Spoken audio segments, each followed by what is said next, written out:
Então, muito boa tarde a todos. Muito obrigado por terem vindo, muito obrigado pelo convite também. Calhou-me aqui este tema do intraempreendedorismo na aceleração do e-commerce e eu vou procurar fazer aqui uma síntese daquilo que eu penso que é importante, quer nesta área do intraempreendedorismo, quer nesta questão do e-commerce, quer, se quiserem, no comércio de maneira geral, não é? Porque o e-commerce não é propriamente uma bolha ao lado da economia ou ao lado dos negócios ou do comércio. Como é que vai então o mundo, fazendo aqui uma visão mais alargada de como é que vão as coisas de uma maneira geral? Nós temos neste momento, ou estamos a viver uma fase, digamos, um bocadinho esquizofrénica, se quisermos, não é? Os ciclos económicos o ciclo económico que nós estamos a viver caracteriza-se por uma série de indicadores que não era comum eles terem o comportamento que estão a ter hoje. Portanto, não há dúvida que vocês que se querem dedicar ao empreendedorismo, a projetos novos, quem tem esses projetos, está numa altura, não podia haver a altura mais difícil. Não é? Mas também, como é difícil, também acaba por ser muito aliciante e acaba por ter uma série de oportunidades. A questão, já sabemos a questão da sustentabilidade. Dentro da sustentabilidade, eu chamaria aqui mais a atenção para as alterações climáticas, porque a sustentabilidade passou a ser um chavão muito grande onde cabe tudo. Não é? E se me pedirem, a minha formação de base é de biologia, não é? Portanto, eu costumo dizer que eu sou muito mais uma pessoa das ciências do que do resto, não é? E realmente, se me perguntarem dentro da sustentabilidade, aquilo que me preocupa mais é precisamente a questão das alterações climáticas. Depois, aquele segundo fator, que é a tecnologia disruptiva versus a democracia liberal. Nós estamos a passar um tempo, pela primeira vez na história da humanidade, as principais tecnologias que estão a ser desenvolvidas não vieram potenciar o ser humano. E eu, para mim, acho que esta é das mensagens mais importantes que eu vos posso passar hoje. Pela primeira vez na história, nós estamos a ser confrontados com algo que nós não estávamos habituados. Nós estamos aqui nesta sala, são os seres humanos. Isto é, pela primeira vez nós vamos ter uma tecnologia que não potencia o ser humano, antes pelo contrário, concorre com o ser humano. E essa tecnologia tem à cabeça a inteligência artificial, que tanto se tem falado hoje em dia, não é? Nomeadamente naquela questão do chat GPT, que mudou e vai mudar tudo. Sinceramente, toda a minha perspectiva, se calhar há aqui oradores mais preparados para isso, eu estou mais preocupado com a nossa mentalidade, com a tecnologia em si. Portanto, eu acho que o grande risco não é um risco tecnológico, o grande risco é um risco de mentalidade, isto é, como é que nós vamos, em termos de empreendedorismo, em termos dos nossos negócios, em termos dos nossos projetos, que tipo de mentalidade é que eu vou ter para me conseguir adaptar ao que aí vem, não é? E eu vou tentar entrar por aí na apresentação mais à frente. Eu para já só ficava realmente com esta ideia, não é? Quando se diz que estamos a viver tempos novos, foi muitas vezes uma questão de moda. Hoje não é, efetivamente. Há esta questão de chegar ao limite que, se calhar, os próprios seres humanos podem ser acáveis no futuro, não é? Portanto, e nós temos que ter essa noção e essa convicção de que isto pode acontecer, não é? Isso choca um bocadinho com aquela questão da democracia liberal, que é, digamos, liberal no termo ocidental do termo, de que nós temos as nossas opções, nós temos os nossos gostos, o processo de decisão passa muito bem connosco, e nós, como é que nós vamos nos ajustar para partilhar um bocadinho isso tudo, não com outros seres humanos, mas com a tecnologia. Não é? E essa é outra grande questão. Depois, a questão de estarmos num mundo completamente interdependente. Não é? Portanto, hoje o mundo não é isolado. Algo que eu faça aqui em Gondomar tem um reflexo noutra parte qualquer do mundo, não é? E temos que ter essa convicção de que há uma interdependência total em todos os projetos que eu queira arrancar, não é? Portanto, não há um projeto para Portugal hoje em dia, não é? Os projetos são na sua essência, globais, e depois as minhas vendas, o meu posicionamento pode ser local, pode ser nacional, pode ser internacional, mas eu, com este mundo interdependente, eu estou no mercado global sempre e de qualquer forma. Depois aqui entra a questão do poder, que é uma questão muito já histórica, digamos assim, não é? Portanto, a questão, o poder só cede poder a quem tem poder, não é? A Ucrânia nunca poderia combater a Rússia se não ganhasse algum poder, não é? Porquê? Porque quem tem o poder não o cede. O poder tem que ser conquistado, não é? Portanto, esta interdependência não resolveu ainda essa questão, não é? Desde os imperadores chineses que castravam os generais e castravam os dirigentes, não é? Porquê? Que era para eles não estabelecer uma família que um dia podiam, digamos, tirar o imperador do poder. Portanto, a forma que se arranjou, que os imperadores chineses na altura, há uns milhares de anos, arranjaram para se perpetuar no poder, era só castravam os generais e castravam os dirigentes, não é? Portanto, esta questão do poder é uma coisa que continua e é importante termos este conceito nesta parte introdutória. Vamos então à tal questão que me preocupa mais, que é a questão, o termo mais bonito é o mindset, mas não deixa de ser a mentalidade e o tipo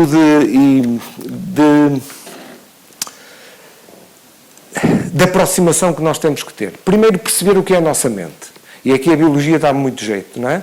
A nossa mente, em fevereiro do ano passado, o MIT colocou um estudo cá fora que diz assim: a nossa mente hoje é um construto de 3 coisas.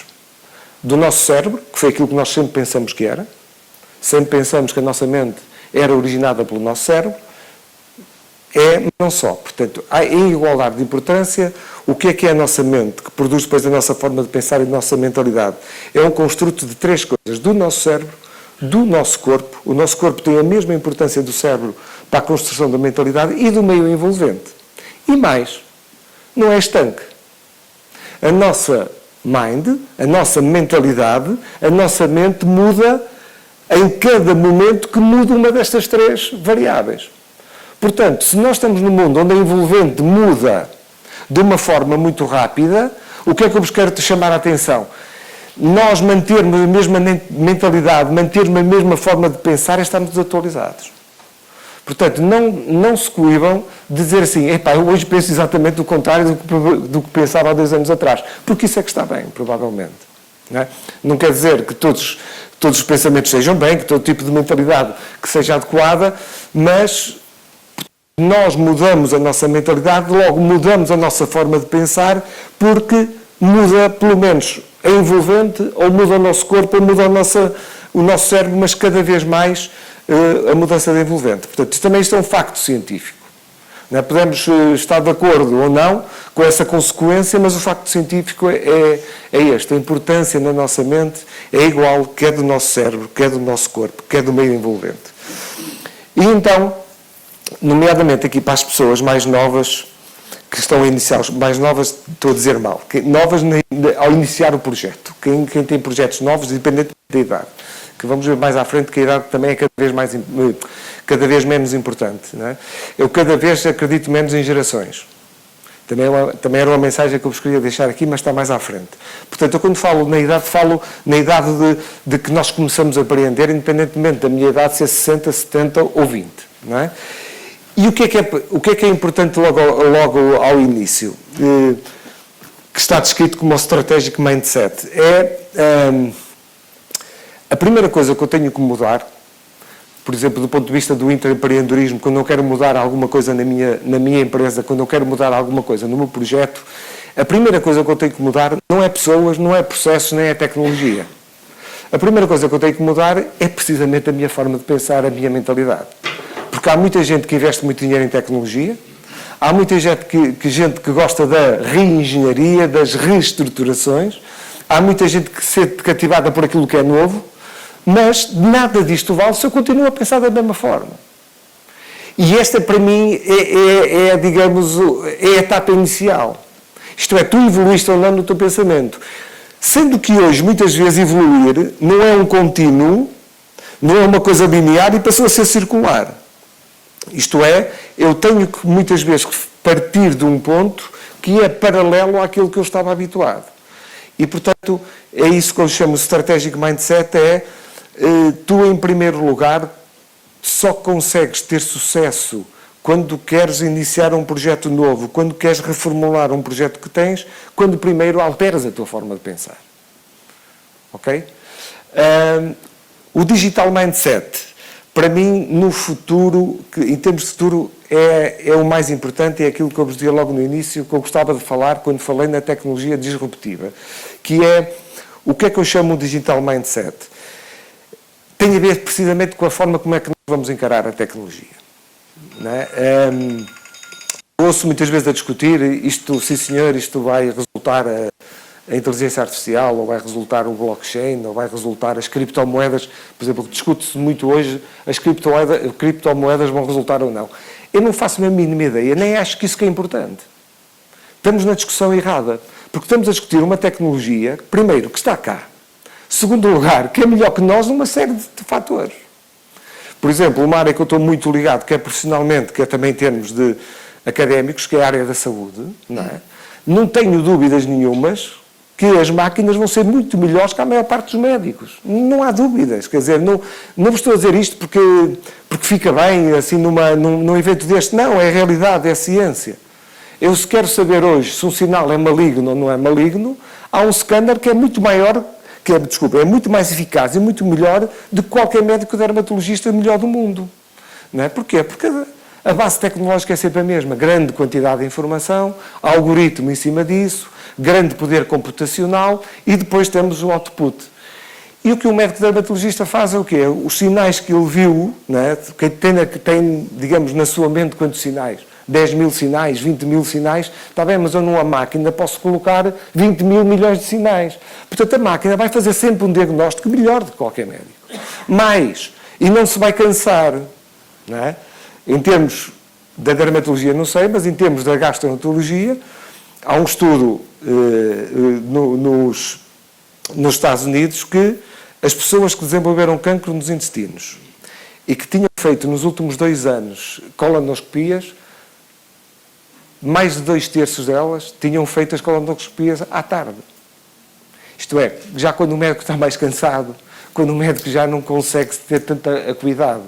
Portanto, não vale a pena discutir a tecnologia. Percebe? E é isso que tu discutis a tecnologia, ou se tu queres que nós, seres humanos, vamos agora dizer assim, não, eu sou melhor que as máquinas. Eu vou fazer melhor que a inteligência artificial. Eu vou fazer melhor que o chat GPT. Eu vou fazer melhor do que o algoritmo XPTO. Eu vou entrar pelo caminho errado. E esta é a grande questão.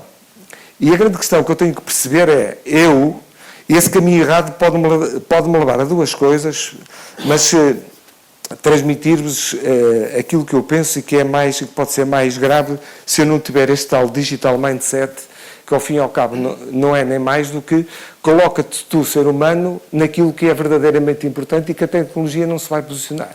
Porque naquilo onde a tecnologia se vai posicionar, ela vai ser melhor que tu. Voltamos à primeira frase da apresentação. Nós estamos a ser confrontados com uma tecnologia que, pela primeira vez na história da humanidade, não potencia o ser humano, mas concorre contra não é contra, concorre com o ser humano, não é? E, portanto, o digital mindset é um bocadinho aproveitar isto. Qual é a má notícia? É que quem não aproveitar corre o risco de ficar, como é que eu vou dizer, de ficar irrelevante. Nomeadamente naquilo que nos interessa mais, que é a nossa componente profissional. E esta é a minha grande preocupação. Nós até agora, quando alguém não acompanha, o que é que nós dizemos? Ele está desadaptado. Ele não se adaptou. Vamos reestruturar a sua função. Vamos pô-lo noutra situação. Vamos lhes dar formação. Isto vai deixar de existir. Porquê? Porque a evolução é de tal maneira grande. O que está aí, o chat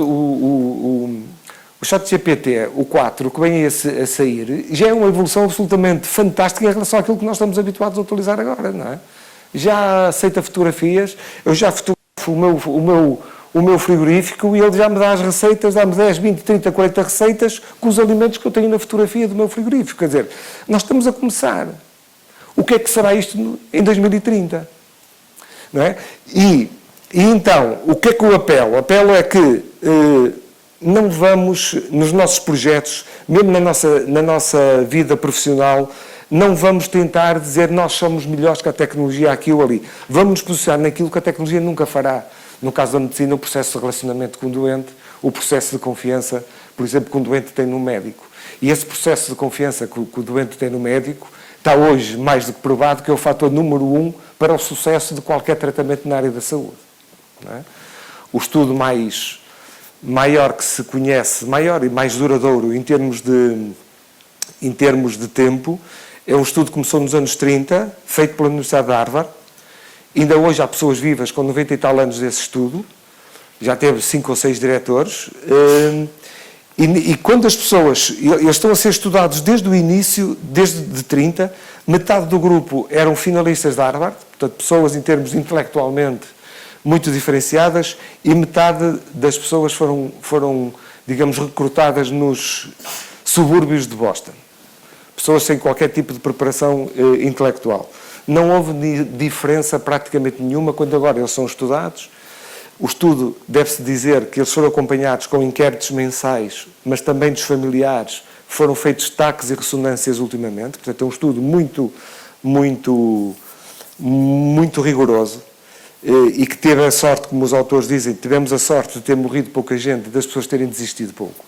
Mas voltando aquilo ao que interessa, e eles então chegam à conclusão de que as pessoas que duraram mais tempo não foram as que tiveram hábitos de vida mais saudáveis. Não foram aquelas que foram mais vezes ao médico, não. Foram aquelas, essencialmente, onde aconteceu duas coisas. Primeiro, uma quantidade grande de relações. Pessoas que conhecem gente, pessoas que socializam, pessoas que falam, pessoas que gostam de arte, pessoas que gostam de teatro, pessoas que gostam de conviver. Segundo lugar, este segundo lugar sem hierarquia, não é? Dos dois fatores. A qualidade das relações diretas, nomeadamente de pais para filhos, de filhos para pais, para os nossos amigos mais chegados, aqueles 3 ou 4 amigos que nós temos, estes é que são mesmo meus amigos, não é? E isso é que foi determinante para chegar, para se viver mais anos, e como se diz, e com boa qualidade nesses anos que se viveu. E é aí que nós vamos ter que nos posicionar.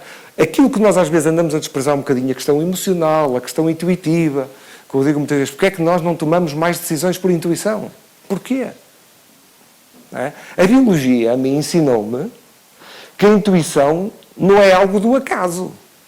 A intuição está no nosso código genético. E não é o código genético do pai para filho ou da avó para... Não, está no código genético da espécie humana desde que há seres humanos. Ok? Portanto, e nós muitas vezes não tomamos uma decisão que é de longe a pior opção porque não a queremos tomar de uma maneira intuitiva ou emocional. Pois temos que a tomar, porque senão não vamos ter decisões para tomar. E isso não é não ter mal nenhum. Até a maior parte das vezes até é o mais indicado, não é? Como eu costumo dar sempre com exemplo, o nosso neurotransmissor mais importante, a serotonina, a falta dela é responsável pelas depressões, e vocês sabem o problema que é hoje a saúde mental em quase todo o mundo. A serotonina, 90% dela é produzida e é armazenada nos intestinos.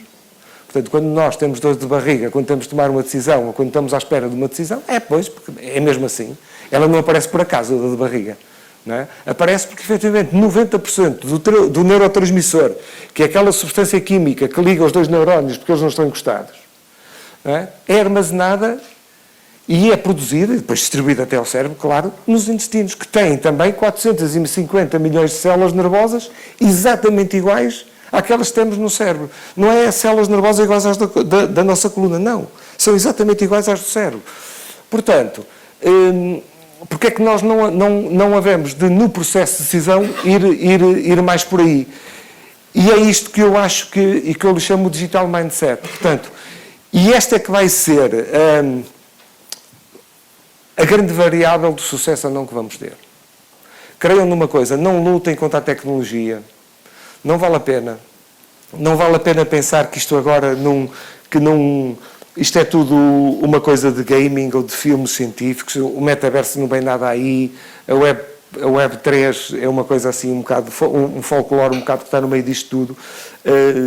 Não é verdade, não é? não é importante perceber qual é a forma final, o importante é discutir isto. Não é? O importante é discutir que realmente nós temos que, do ponto de vista profissional e pessoal, sabermos posicionar-nos, e é isso que eu chamo o tal digital mindset. Eu aqui já fui falando nesta questão, mas também para não me alongar muito, eu acho que é muito importante qualquer um de nós, isto também parece uma frase feita, mas não deixo de ter convicção nisso, que é, o mais importante de tudo é nós termos uma convicção nos nossos projetos, qual é a essência do meu projeto, qual é a ideia central do meu projeto. Não é? Mais importante que os produtos que vocês vão ter, mais importante que os processos que vão dar origem aos produtos, mais importante que isso tudo é, eu criei isto aqui porque qual é a minha paixão? Eu estou disposto a ter consistência, porque para mim a consistência é mais importante que a intensidade nos projetos. Eu estou disposto a ter resiliência, consistência neste projeto, porquê? Não é? E essa ideia que vocês resumem numa frase ou duas, é essa que é verdadeiramente importante e essa sim é imutável. Não é? Como eu coloco aqui, para mim, a estratégia deixou de ser uma coisa de médio e longo prazo. Eu fui habituado a criar estratégias para 5 anos. O que dá vontade de rir hoje, não é? Que nós olhamos 5 anos atrás e quem é que ia acertar numa pandemia, numa guerra na Europa, ou numa nova guerra na Europa, por aí fora. Portanto, a estratégia hoje, para mim, é curto prazo. A estratégia fundiu-se com a operação, fundiu-se com a execução. E é curto prazo.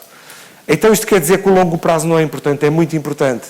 É aquele chavão que nós chamamos a cultura organizacional, que vem muitas vezes numa frase, dessa tal frase central que é qual é a minha paixão, porque é que eu tenho este projeto, qual é a essência. Se vocês conseguirem resumir o vosso projeto a uma frase ou duas, é aquilo.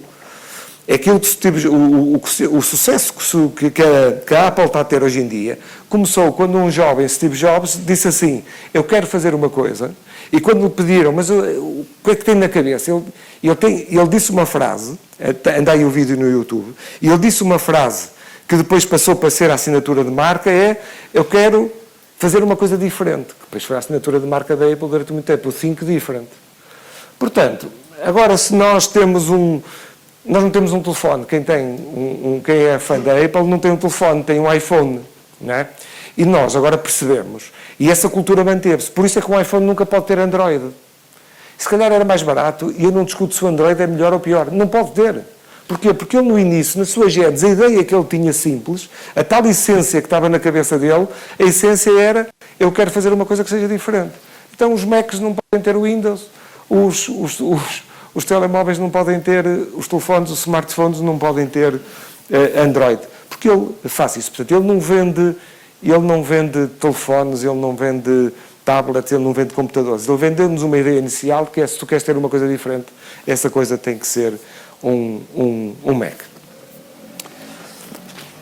Aqui só uma questão. Por eu dizer que a estratégia se fundiu no curto prazo com a operação, continuo a pensar que temos um pensamento a longo prazo, ou melhor, só que não pode ser a nível estratégico, porque a estratégia vai mudar muito mais vezes.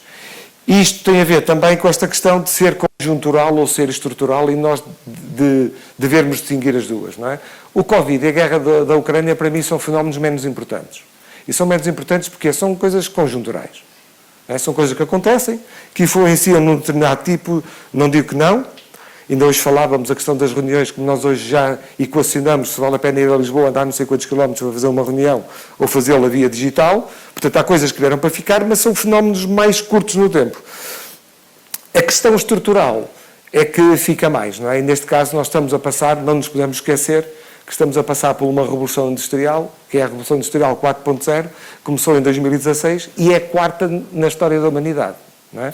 Sendo a quarta, e pela primeira vez as 3 anteriores estão ligadas ou à energia ou à internet, portanto a uma só fonte de conhecimento como locomotiva da Revolução Industrial, pela primeira vez esta não, esta tem, digamos, uma série de tecnologias aí, ao fim e ao cabo, que podem ser agrupadas em duas coisas, que é o conhecimento cada vez melhor que nós temos do ser humano e a questão da tecnologia, que eu já falei aqui mais. Portanto, a Revolução Industrial 4.0, desde 2016 que está assim descrita, não é? Portanto, isto não é só uma revolução tecnológica, é também uma revolução diferente de encarar o ser humano, não é? uma coisa prática, por exemplo, voltando outra vez à área da saúde que eu conheço muito bem, a saúde deixou de ser o bem-estar físico. Nós até há 3 ou 4 anos atrás, ter saúde era ter um bem-estar físico. Não é? Isto hoje para nós é uma coisa muito pequenina em termos de saúde, porque é o bem-estar físico, é o bem-estar mental, é a minha tranquilidade espiritual e é ter a minha digamos, envolvência social. Não é? Portanto, o que aconteceu naquele tempo em Lisboa nestes dias, não é? Ontem acho eu, não é? Portanto, o que aconteceu pode haver um bem-estar físico, mas se ele também não há mental, se não há espiritual e acima de tudo social, acima de tudo vamos dizer, e também social, eu não sou saudável. Não é? Portanto, e hoje o conceito de saúde também evoluiu bastante nesse aspecto. Eu aqui, há bocado já abordei, para não estarmos aqui a perder mais tempo, portanto, esta questão da tecnologia, já vos dei qual é a minha opinião. Se me perguntar se a Web3 veio para ficar ou não veio, acho que sim, acho que veio.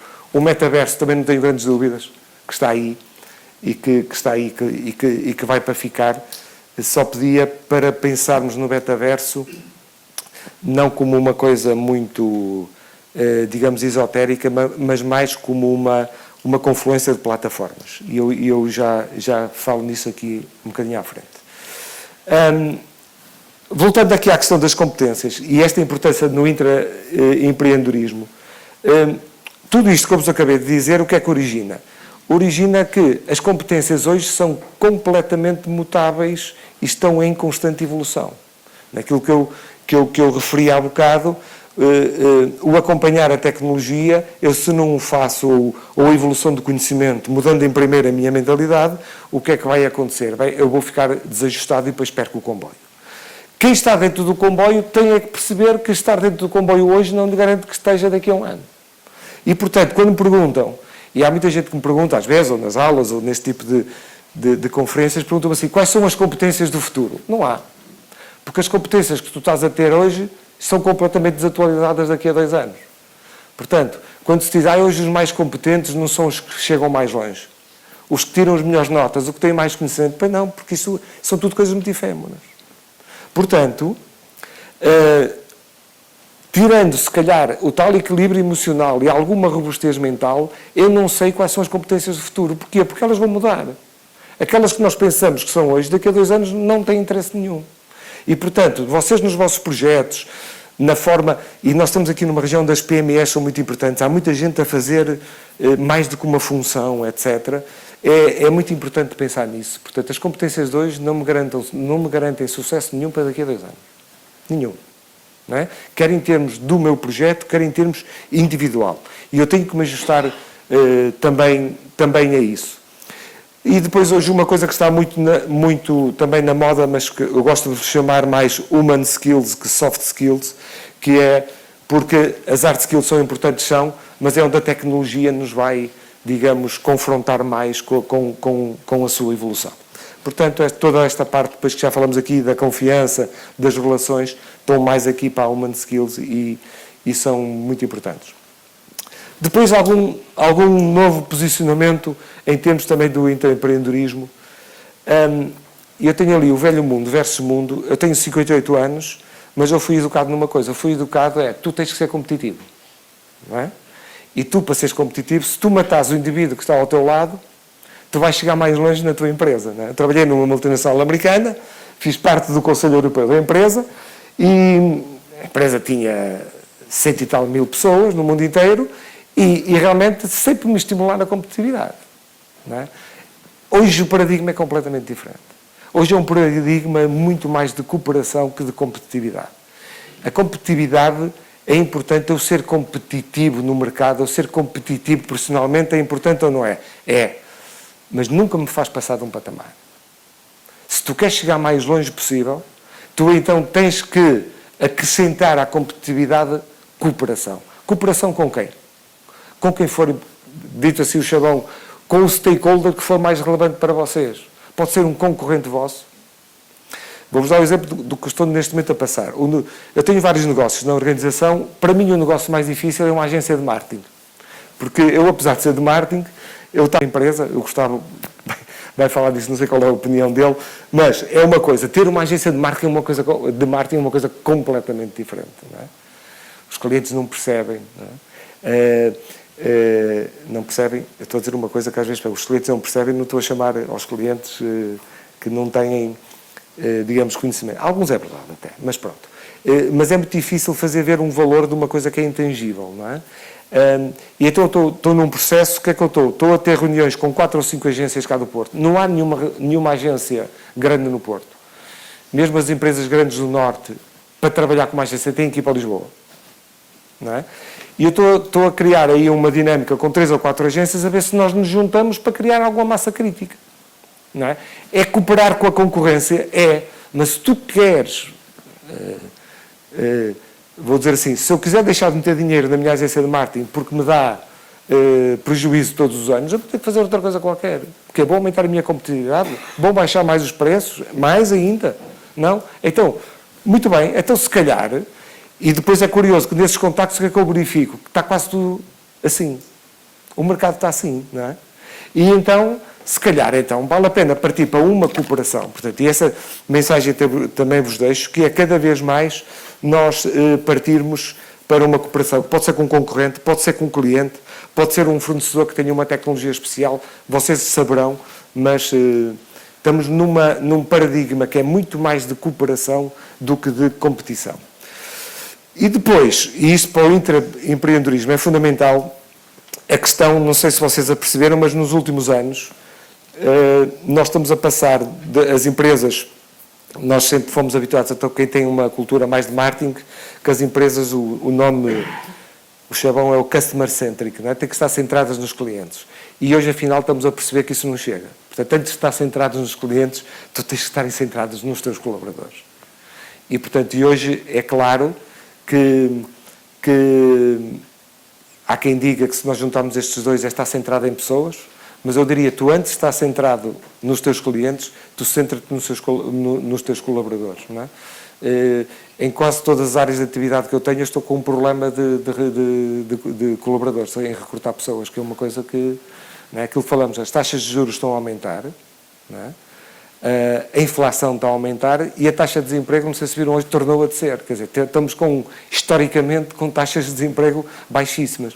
No ano passado, nos Estados Unidos, só no mês de agosto, abandonaram o emprego 4 milhões e 500 mil pessoas. Abandonaram o emprego. Pá, não querem. Não é? Porque eles, se calhar, eles lá têm 2 empregos, não é? 3 empregos, e há 4 milhões e 500 mil pessoas que abandonaram só no mês de agosto do ano passado. E, para vos dar um exemplo, um dos negócios que eu tenho na área da saúde é da fisioterapia. É muito difícil fechar uma série de escolas aqui no Norte há 4 ou 5 anos de fisioterapia e é muito difícil encontrar fisioterapeutas, por exemplo. Não é? Portanto, mas isso é um bocadinho transversal. Portanto, tu não te consegues focar no cliente sem primeiro te focasses internamente nas pessoas. As empresas são pessoas e processos.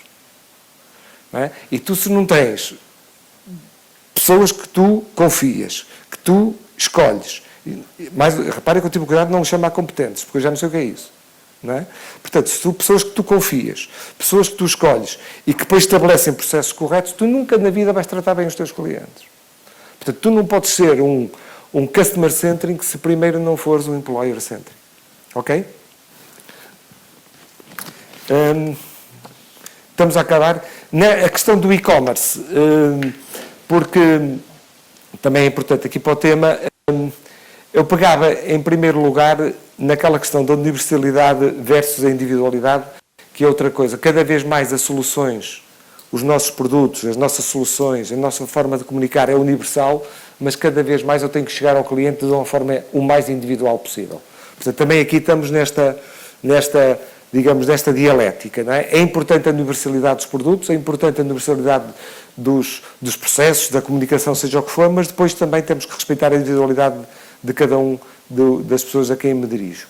Depois a questão da geração, que eu há bocado falei e que eu vos disse que eu acho que nós cometemos um erro, eu percebo, e acho que até academicamente ou do ponto de vista da reflexão é importante perceber o que é uma geração Z, porque é que a geração Z tem hoje, é a primeira geração que tem problemas mentais piores do que as 3 gerações anteriores. Isso tudo é a primeira vez que isso acontece, isso tudo é interessante, não é? Mas eu gostava que nós olhássemos para as gerações não pela questão tanto da idade, mas pela questão da atitude, do comportamento e daquilo que elas esperam, não é? Porque isso vai ser importante agora nestes projetos, nesta área da tecnologia ou do e-commerce, não é? Eu se posiciono o meu projeto para as pessoas que estão entre os 20 e os 35 anos, na minha perspectiva eu estou a fazer mal, não é? Eu tenho que posicionar para um determinado estilo de comportamento, para um determinado estilo de aptidão com aquilo que é digital, e isso muitas vezes não tem a ver com a idade. Não é? Todos nós conhecemos jovens que cada vez mais estão a achar piadas às coisas que nós... à coisa física, por exemplo, não é? E cada pessoas com mais idade que estão mais viradas até para a tecnologia, que acham mais piada à tecnologia. Portanto, esta questão... Eu diria que vai haver uma integração também das gerações. Portanto, o importante vai ser a sua atitude, o seu comportamento e não tanto a sua idade. Mas está a acontecer em muitas coisas. Está a acontecer na política. Hoje as pessoas defendem valores em que a divisão entre a esquerda e a direita não faz sentido, não é? A maior parte hoje das pessoas quer que o ser humano tenha a opção de escolher, uma opção, digamos, muito indo liberal, que era algo mais atribuído à direita, mas depois querem ter um sistema nacional de saúde que funcione, querem ter um sistema de ensino que funcione, que eram valores mais ligados à esquerda. Portanto, outra coisa também que vamos ter que mudar são estas distinções, como havia entre a estratégia e a execução, e depois aquilo que nos interessa mais, que é a questão das plataformas. Não vale a pena discutir se o e-commerce é importante ou não, continuam a falhar muitos projetos, não é? Mas ele, como é que eu vou dizer, é obrigatório, hoje não há negócio que não esteja nas duas plataformas. Portanto, aqui também temos que pensar ou mudar um bocadinho para dizer assim, não é importante se o meu negócio é digital, é um e-commerce ou se é uma loja que eu tenho ali aberta. Não é tão importante isso. O importante é, se eu tenho uma loja aberta, eu sei que os meus clientes também vão passar para o digital. E eu só estou no digital, também tenho clientes que seguramente o mundo físico é importante. Portanto, eu deixaria de pensar se o meu negócio é digital, se é de e-commerce, ou se é uma loja que eu tenho aberta e é físico. É as duas coisas obrigatoriamente.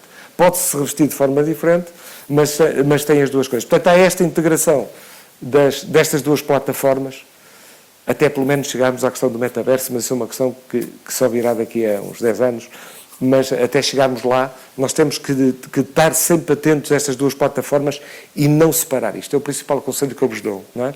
Não separem. Eu posso ter um negócio que é só online, mas ele tem um efeito também offline. E vice-versa. Portanto, eu não devo separar estas duas questões. Pronto, e depois ali numa série de coisas, não vamos falar, a questão da moeda, que já falamos, as moedas hoje mesmo, o dólar e o euro, são cada vez mais virtuais, como nós sabemos. Para mim, interessa-me nas criptomoedas, não é tanto a parte financeira das criptomoedas, mas é a filosofia que está por trás. E a filosofia que está por trás e que incomoda é que as criptomoedas, a cotação da moeda não é controlada por nenhum Estado, não é controlada pelo Banco Central Europeu, não é controlada pela Reserva Federal Americana. E isso é que incomoda. Portanto, terminando como comecei, isto não é um problema de tecnologia. É um problema de mentalidade. O problema do Bitcoin, não me interessa se a moeda vai funcionar ou antes. Pode-me interessar, eu tenho Bitcoin, mas eu acho que estamos a discutir a questão errada. Mas aquilo varia muito bem. Está bem, mas as ações da Tesla variam ao final do ano, no ano passado, em 2022, variaram muito mais do que o Bitcoin em termos de cotação. Portanto, a grande questão para mim não é discutir isso. A minha questão é mais uma vez uma questão de mindset. É que o que vem das criptomoedas é que houve um senhor que ninguém sabe quem é, porque ele foi através de um pseudónimo, não sabe se é uma pessoa ou se é um conjunto de pessoas, que em 2008 disse assim, eu estou farto de meter dinheiro nos bancos. Não é? Depois houve a crise em 2002, depois há a crise em 2008 com o subprime, fecham o Lehman Brothers e quem paga isso tudo? Sempre somos nós. Não é? E agora estamos num paradigma que é too big to fail, que é demasiado grande para o banco ir ao ar, não é? E então, o Bitcoin aparece por causa disso. Ele estava farto de quando as coisas corriam mal, nós, com os nossos impostos, aqui íamos socorrer os bancos. E é aí que aparece o Bitcoin. E, portanto, o problema não é tecnológico, é de mentalidade, é perceber o que é que nós queremos, independentemente da forma como isto se vai revestir. Pronto, e termino com esta frase do Albert Einstein, que já disse que que já dizia, não é, que o nosso mundo foi criado segundo o processo do nosso pensamento, e eu, para mudar alguma coisa, para mudar o mundo, eu tenho que mudar a forma como eu penso. E, portanto, ele disse de uma forma perfeita aquilo que eu procurei dizer aqui. Foi a nossa forma de pensar que construiu este mundo, então temos que mudar a nossa mentalidade, a nossa forma de pensar, para conseguirmos ter realmente uma perspectiva diferente. Muito obrigado. Antes de mais, muito boa tarde a todos. Eu quero agradecer à organização o convite que me fizeram para estar aqui a conversar um bocadinho convosco, e eu vou tomar isto literal, ou seja, a ideia é conversarmos aqui um bocadinho. E por isso queria agradecer à organização o convite que me fizeram. Eu vou tomar esta possibilidade de conversar convosco como, acima de tudo, um ato de humildade. E porquê? E porque estamos a falar de empreendedorismo. Eu sou psicólogo de formação, a minha formação base é psicologia. Eu sou licenciado e doutorado em psicologia clínica infantil, ok? Mas há 20 anos trabalho no marketing. A minha primeira empresa foi uma empresa que nós criamos, que deriva de um dos primeiros cursos de empreendedorismo da Universidade do Porto, e foi uma empresa na área de software. Okay? Se perguntam um psicólogo a vender software, nem eu acreditava, ok? Nem eu acreditava. A verdade é que foi a minha primeira experiência na área do marketing, e que me trouxe onde estou hoje. E quase 20 anos depois, estou-vos aqui a falar de empreendedorismo, onde crio a minha segunda empresa, a Ishica, neste caso na área do marketing e na gestão de marcas. E porquê? E porquê que lhe chamamos Ishica? Ishica é um nome japonês que significa Jardim de Mil Flores. E eu, de alguma forma, queria representar aquilo que nós acreditávamos, queria encontrar uma metáfora que, de alguma forma, representasse não só este empreendedorismo, mas também este intraempreendedorismo.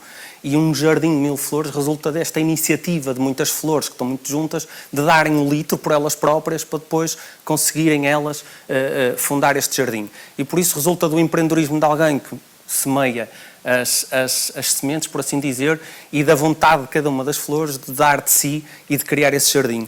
E por isso, aquilo que eu tentei trazer-vos hoje para nós conversarmos é o que é que, de alguma forma, eu aprendi ao longo destes 20 anos de interregno entre a primeira e a segunda empresa deste empreendedorismo. E falamos tanto de futuro, não é? Falamos tanto de futuro que eu decidi, se decidi falar de futuro também, eu não vou ter nada de novo. Eu não sei o que acrescentar à apresentação anterior que possa ser de interessante, porque falamos de tudo já. E por isso, mais do que falar do futuro, eu tento olhar para o passado e, de alguma forma, procurar nos últimos 500 anos, sim, é verdade, eu vou recuar 500 anos, quem foram os grandes influencers, no meu caso, do pensamento que eu tenho, do tal mindset, e que eu acho que continuam a ser os grandes influenciadores dos dias de hoje. E por isso eu vou recuar 500 anos para encontrar 5 influenciadores, não dos que nós já conhecemos hoje, mas daqueles que influenciaram de alguma forma aquilo que nós fazemos e a forma como nós fazemos, e com os quais eu ainda acho que nós podemos aprender alguma coisa. Okay? Dos quais eu ainda acho genuinamente que podemos aprender alguma coisa. E acima de tudo, quando se criou a empresa e usamos esta metáfora, nós quisemos assegurar algumas coisas. E acima de tudo quisemos que estas coisas, as marcas para as quais nós trabalhamos, fizessem sentido não só nos dias de hoje, mas garantissem uma coisa, é que fazem sentido para as gerações que vêm a seguir. E por isso, um dos grandes pressupostos nossos é que, se nós vamos trabalhar com marcas, elas têm que fazer sentido para as gerações que vêm a seguir, não é só para a nossa. Okay? Aquilo que o James P. Carson, um filósofo menos conhecido do que o Simon Sinek, que lhe deu nome, que fala entre os jogos finitos e os jogos infinitos. Okay? Eu não estou cá para jogar um jogo finito, e a minha vida é um jogo finito, mas estou cá para perpetuar alguma coisa que é maior do que eu.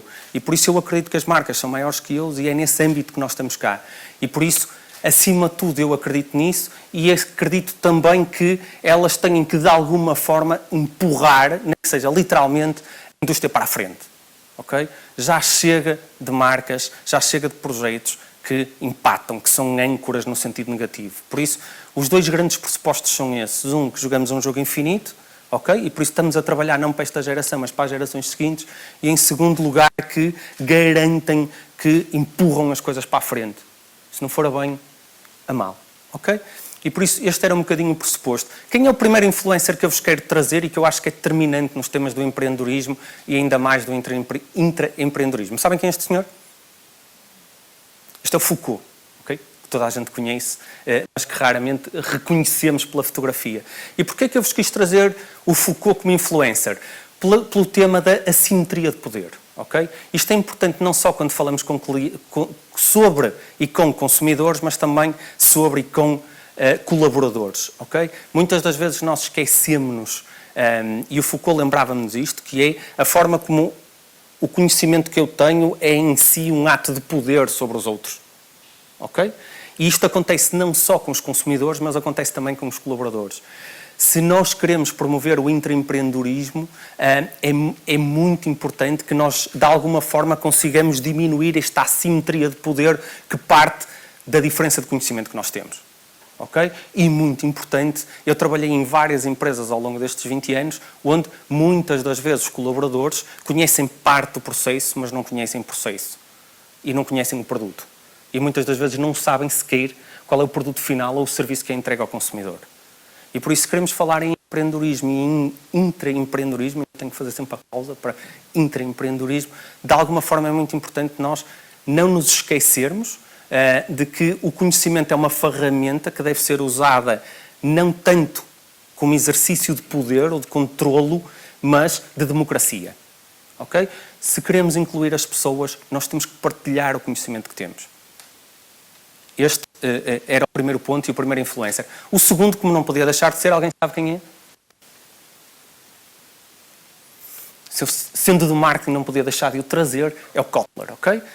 Invariavelmente, qualquer coisa que tenha relacionada com marca, com consumidores, com comportamento de consumidor, com o que vocês quiserem, tem que vir a este senhor e ainda hoje, quase 50 anos depois, ele consegue ser influente na forma de pensar.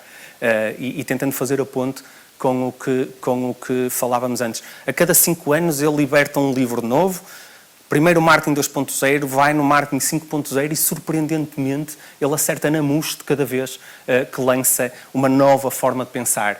E tentando fazer a ponte com o que nós falamos anteriormente, o Kotler reforça este tema do people-centric. Nós evoluímos de uma lógica do desenvolvimento de empresas, de negócios e de marcas centradas no produto para uma lógica de desenvolvimento de marcas, de negócios, de sociedades centradas nas pessoas. E, acima de tudo, porque é que isto é importante? Okay? Que é porquê? Uma das coisas que, como psicóloga, eu me habituei, que eu aprendi na prática clínica com crianças, é perguntar porquê. Okay? A coisa mais importante que as crianças me ensinaram hoje. Mas porquê? Mas porquê? Mas porquê? E é uma coisa que eu tento fazer sempre na minha prática diária. E porquê que ser people-centric ou centrado nas pessoas é importante? Porque de alguma forma me obriga a concentrar naquilo que é o fator crítico de sucesso, que é o valor. Quando eu me concentro no produto, eu não estou necessariamente a acrescentar valor. Pelo menos posso estar a acrescentar para mim, porque vou vender qualquer coisa que de alguma forma me permite encaixar financeiramente algum dinheiro. Mas quando estamos a falar de pessoas e estamos preocupados em acrescentar valor, então a forma como nós pensamos muda. Okay? E eu sou necessariamente obrigado, do ponto de vista da empresa que eu estou, da marca que eu estou, do negócio que eu estou, a perguntar-me, mas como é que eu acrescento valor? Mas porquê que a pessoa me há de comprar um produto a mim? E não ao vizinho, e não através da internet, porque de alguma forma eu consigo acrescentar aquilo que outros não conseguem. Aquilo que outros não conseguem. Okay? E por isso, mais do que, ou se me permitem, people-centric é importante, estar centrado nas pessoas é importante, porque refoca, por assim dizer, naquilo que é importante, que é na geração de valor. O vosso negócio ou acrescenta valor ou não acrescenta valor. E se acrescenta valor, é útil para as pessoas. Okay? E, obviamente, isto é possível quando nós conseguimos inovar, conseguimos criar coisas novas que, de alguma forma, permitem que as pessoas se envolvam com aquilo que nós fazemos todos os dias e que, de alguma forma, está relacionada com maior adaptação. Okay? O valor que nós trazemos aos clientes, o valor que nós trazemos aos colaboradores, o valor que nós trazemos à sociedade, de alguma forma, permite-nos evoluir e adaptar-nos melhor ao mundo envolvente e às próprias coisas que nós criamos. E quando se fala em adaptação, fala-se de quem? Quem é este senhor? Quem é que disse? Ok. Este senhor é o Charles Darwin, que consegui de alguma forma pô-lo aqui numa atitude mais radical. O Charles Darwin, quando estava a defender o seu pescoço, literalmente, e nomeadamente defendia o livro A Origem das Espécies, ele terminou a sua prelação dizendo: aquilo que mais custa aos seres humanos é ter que rever as suas convicções. Ok? E é um bocadinho este exercício que nós fomos provocados a fazer na apresentação anterior e que eu acho que é o grande contributo deste influencer que foi o Charles Darwin, ok? Que é, não nos podemos esquecer que as marcas que ficam são as marcas que são capazes de se adaptar. São capazes de se adaptar porquê? Porque acrescentam valor. Ok? O que me leva invariavelmente para falar de inovação e muito rapidamente evolucionária e revolucionária. Nós tendemos a olhar para a inovação sempre da perspectiva revolucionária. Ok? Sempre como de alguma forma que nos permite ver tudo de forma diferente ou tudo de forma nova. Não. Muitas das vezes o intraempreendedorismo, por exemplo, é fundamental nos processos de melhoria contínua. E é isto que nós às vezes nos esquecemos. Inovação pode ser também evolucionária, ou seja, fazer alguma coisa melhor do que o que fazíamos antes. Apresentamos alguma coisa radicalmente nova? Não, mas fazemos melhor o que já fazíamos. Isto também é inovação. E muitas das vezes o intraempreendedorismo funciona neste sentido. Porque é a melhor ferramenta que nós temos, ou o melhor processo que nós temos enquanto gestores de marcas ou gestores de negócios, para de alguma forma garantir que as marcas se adaptam e que são aquelas que sobrevivem, no futuro. Isto leva-me eu não poder ter só homens como influencers, como vocês já imaginam, não é? A determinada altura, em substituição desta senhora, alguém sabe quem é? Aposto que ninguém sabe. Ok? Eu tinha um homem em substituição desta senhora e eu disse, não, nem pensar. E fui buscar uma das pessoas mais influentes. Esta senhora é a Lucrécia de Médici. Alguém ouviu falar? Exatamente. É a origem da família dos Médici, ok? Se não fossem eles, esta família, os Médici, provavelmente o Renascimento não tinha acontecido. Esta senhora e a família que ela ajudou a criar foi tão importante quanto isto. Michelangelo, Leonardo da Vinci, todos eles foram patrocinados, e digo patrocinados no bom sentido da palavra, por esta família. Por a capacidade de visão desta família, de perceber que sem o investimento na arte, sem o investimento na cultura, nós, seres humanos, não somos nada. Ok? Esta senhora foi a mãe do Lourenço de Médici, chamado o Magnífico, não é? Eu se alguma vez tivesse um cognome, gostaria imenso que fosse esse, não é? Se chamar... O Alexandre era o grande, mas o Magnífico é mesmo bom, não é?